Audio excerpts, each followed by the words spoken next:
Welcome to the Studio 70 podcast. Our goal is for you to join in on real behind-the-scenes conversations about our projects and the people who make them happen. Thank you for joining us.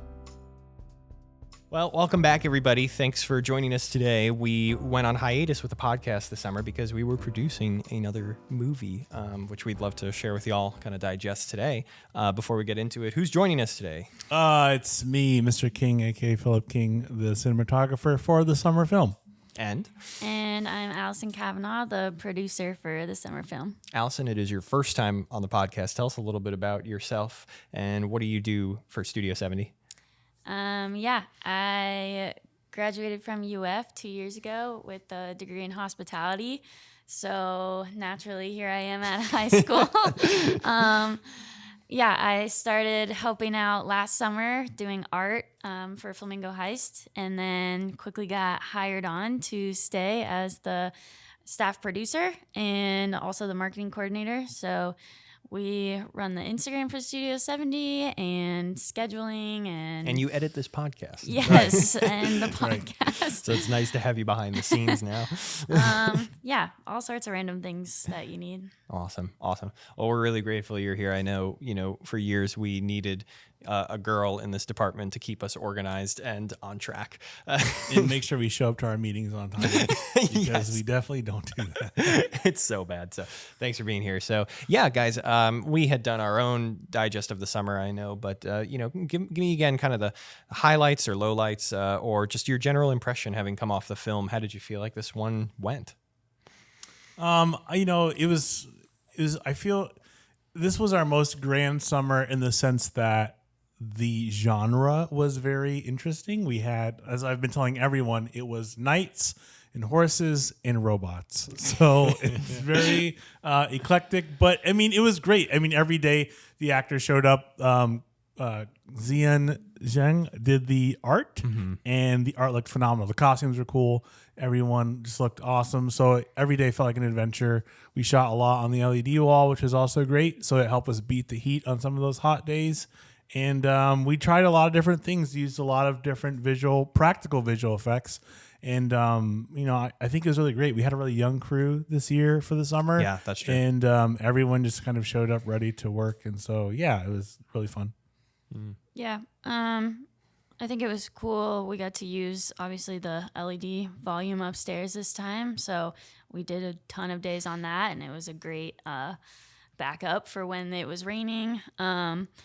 I'd say we were pretty organized. I think thanks to you. I think everything went pretty smoothly. We had some hiccups in the scheduling, but it all got worked out. And I would say too, it was definitely a young crew, but I think a lot of people that are now excited to be in the program and continue on with us. Yeah. So tell me, one of the things I feel like I learned on this one is that this Iron Dusk is surely the, how do you say it? Kind of like the furthest we can go. It kind of felt like we were taking a depth sounding. This is the craziest our action scenes can get. This is the farthest from campus we can go because we shot at St. Augustine. We have limited resources.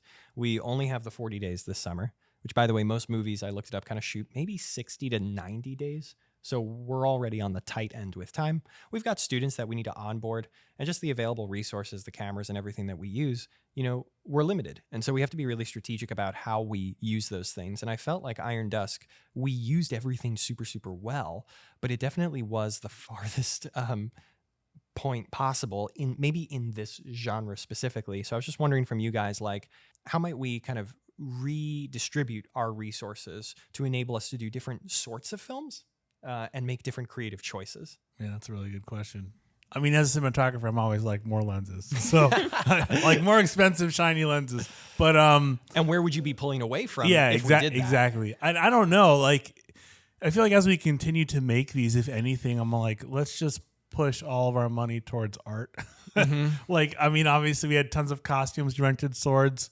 I forget who the people we rented to, but sorry, we Preferred Arms. Yeah. You guys were awesome. Your products were awesome, and we beat the mess out of your products. So sorry, but yeah, I mean, like, I don't know. I don't know where you'd pull money from. I mean, there is room, I guess, like, maybe if we don't, I don't know. It's not like we spent a ton of money on equipment this year, but if we spend less on equipment, maybe it allows us to get more actors. So we do scenes that have more people in them. That's Right. potentially like, maybe you do 2 days and you pay, you get 50 people out here and you can do some type of like fake big crowd thing. Or maybe, I don't know, you do something like 12 Angry Men and you just kind of shoot in a room. I don't know. Right. Those would be the trade-offs. If we Yeah. had to pay 12 principal actors a day, it has to be a modern film because we can't afford to dress them all like knights. That's interesting. Did you have any other thoughts, Allison? Yeah, no, that's kind of what I was thinking. I think we obviously put most of our resources towards art this time because it was a period piece. So I think really the only way to reallocate that would be doing something more modern and then using that towards other things. Something that stood out to me was the fight scenes. I thought Steven did a great job choreographing them, but a combination of not allowing more time for them and budgeting for breakaway props like tables and glass that can be shattered safely restricted him to do essentially really articulately done duels, but not with a ton of sweeping motion where they're running up and down a scaffolding like a Jackie Chan film, you know, or someone's like jumping off like a building or into like a wagon of hay or right. something like Those that. are things we can afford if we did not spend so much on art, or if we decided to do like one big fight scene instead of, I think there were like 11 sword fights in Yeah, Iron I Dusk. agree. I think a big fight scene would look cool, and it would also give us a chance to like bring in so many people and have a scene where we have a lot of extras. And I'm thinking also too, like even if you spend a lot of money building like a legit backlot where like let's say we built the corner of like a general store and the whole film happens there, and then you can have like, oh well, everything's here. So then it's like, oh, we rigged the general store so someone can fall off or something. I don't know, like that. And totally don't get me wrong, I am so happy with Iron Dusk. It came out exactly the way I envisioned it, and I wrote those fight scenes, and Steven brought them to life perfectly. I guess I'm just trying to think creatively, like, okay, if this is the farthest we could go with a period piece that is an action movie,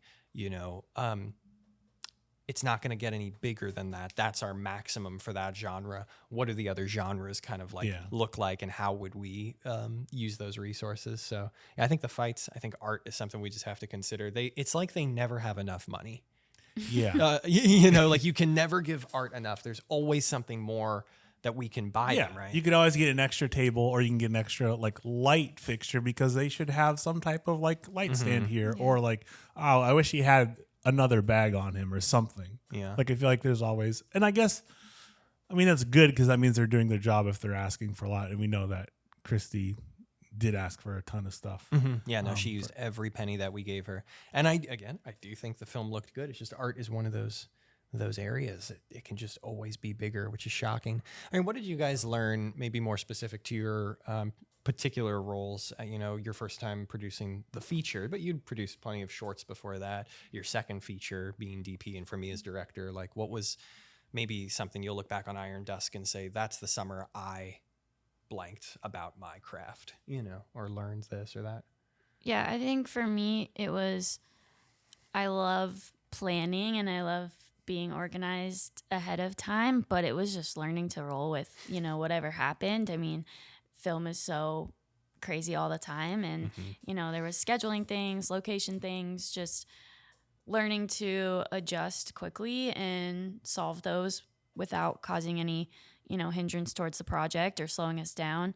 I think that's definitely what I learned the most this summer, which I think will help me better prepare for the future and just being ready for all those different things that come up. And so much of it is just having like numbers on the table. Like if we did another St. Augustine trip or some sort of comparable trip, now we have the numbers for what the bus cost and all, and all those things that otherwise we had no data for. Yeah. I think too, I made a lot of connections with different people, different locations, and like the film commission and just all these different resources that now will want to help us in the future. Yeah, I think for me, something that I'll probably remember for the rest of my career is that this year, because last year in Flamingo, I think we shot one scene on the LED volume. Yes. Yeah, we shot the opening scene.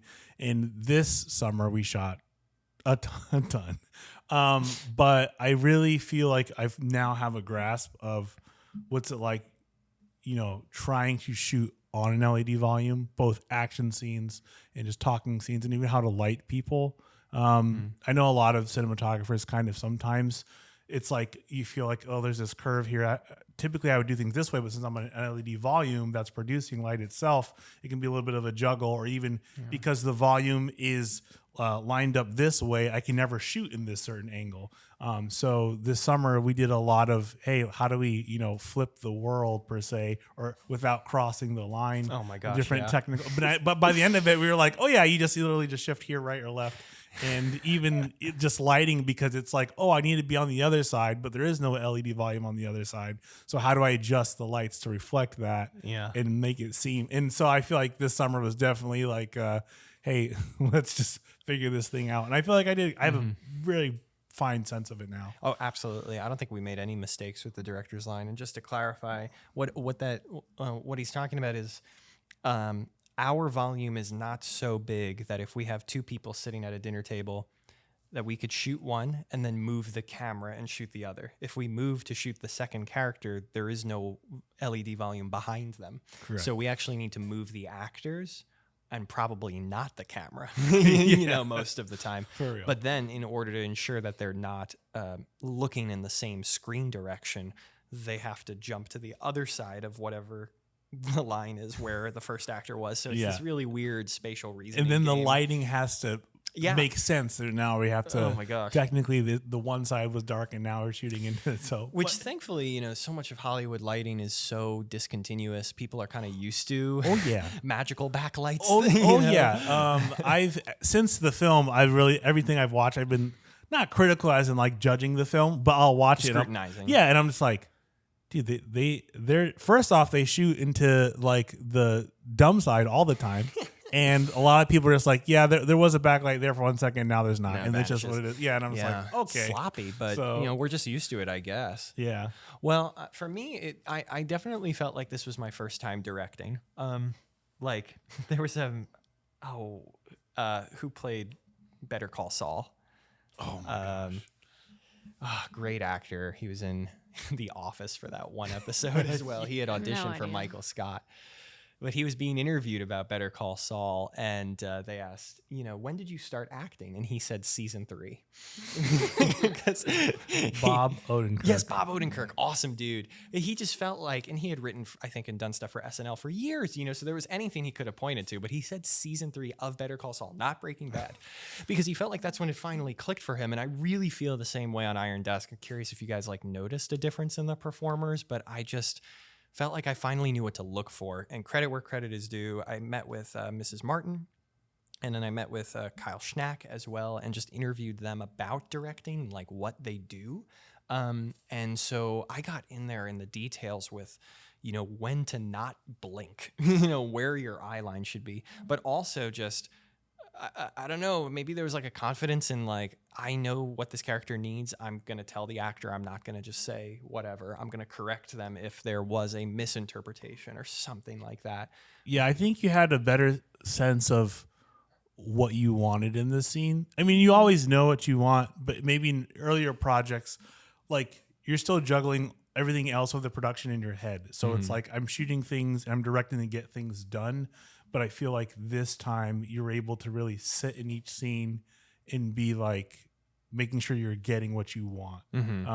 Which is what the job of the director, because it's your vision on the film. So I think that it was really nice this time. Like I think every scene, and I don't know, you've seen the footage tons of times, but I think there was something there that you're like, yeah, this is what I wanted. This is, like you said earlier, this is how you envisioned it. And I think we were able to capture that this time. Yeah, sure.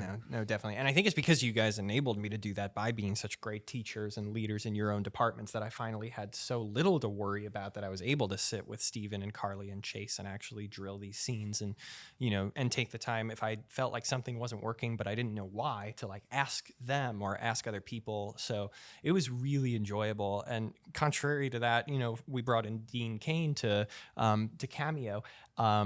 Well, he's actually in the movie like a lot, because of the way you were able to shoot it with basically doing 7 scenes in 2 hours. We flew through that bad boy. So he's in it a lot, but directing him was hysterical because, I mean, he's a celebrity. It's said, I don't know how he would have responded. I didn't ask him, but like it's kind of said you don't really direct people at that level unless you yourself are at that level. Yeah. It's just kind of weird. And we could unpack that another time. I don't know, but basically we just handed him the script and I would answer his questions and then he would go for it. And it was always perfect. And I don't even know why. Like, I don't know. Like, did you feel that way watching him? There was just something.